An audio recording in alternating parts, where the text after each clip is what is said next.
Hello everyone और welcome back. Dot net core की इस सीरीज़ में आज हम एक और इम्पॉर्टेंट टॉपिक डिस्कस करेंगे, प्रोजेक्ट्स और सॉल्यूशंस के बेसिक्स। अगर आप डॉट नेट कोर में प्रोजेक्ट स्ट्रक्चर, एप्लीकेशन एग्जीक्यूशन और नेम स्पेसेस को समझना चाहते हैं तो यह वीडियो आपके लिए है।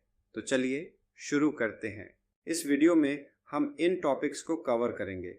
What are projects and solutions in dot net core, building or running .NET Core applications, brief overview of namespaces और assemblies। इन कॉन्सेप्ट्स को समझने के बाद .NET Core प्रोजेक्ट स्ट्रक्चर और एग्जीक्यूशन फ्लो आपको पूरी तरह से क्लियर हो जाएगा। तो चलिए सबसे पहले जानते हैं प्रोजेक्ट्स और सॉल्यूशंस के बारे में।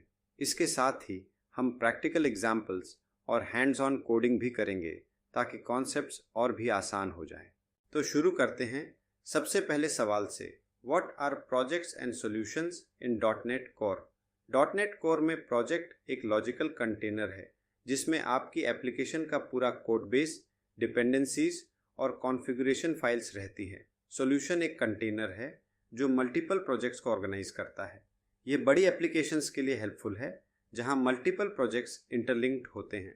कमांड्स की मदद से सॉल्यूशन एंड ऐड प्रोजेक्ट्स को क्रिएट करें। Create a new solution .NET New SLN-N My Solution .NET New SLN, यह कमांड एक नया सॉल्यूशन क्रिएट करता है। -N My Solution इसका नाम है। आप अपनी ज़रूरत के अनुसार नाम बदल सकते हैं। Create a new project .NET New Console-N My Project .NET New Console, यह कमांड एक कंसोल एप्लीकेशन प्रोजेक्ट क्रिएट करता है। -N My Project इस प्रोजेक्ट का नाम है। Add the project to the solution .NET SLN add my project .NET SLN add, यह command solution file में एक एग्जिस्टिंग प्रोजेक्ट को जोड़ता है।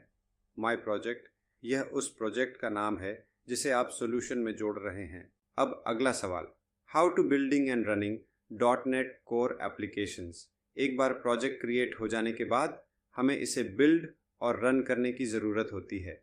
.NET CLI इसका प्रोसेस बहुत आसान बनाता है। Commands to build and run a project. For build the project .NET Build, ये कमांड आपके प्रोजेक्ट को कंपाइल करता है और बाइनरी फाइल्स जनरेट करता है।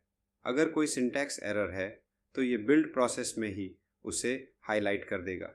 Run the application .NET Run, यह कमांड आपकी एप्लीकेशन को एग्जीक्यूट करता है। डिफ़ॉल्ट हेलो वर्ल्ड एप्लीकेशन के लिए यह आउटपुट कंसोल में प्रिंट करेगा।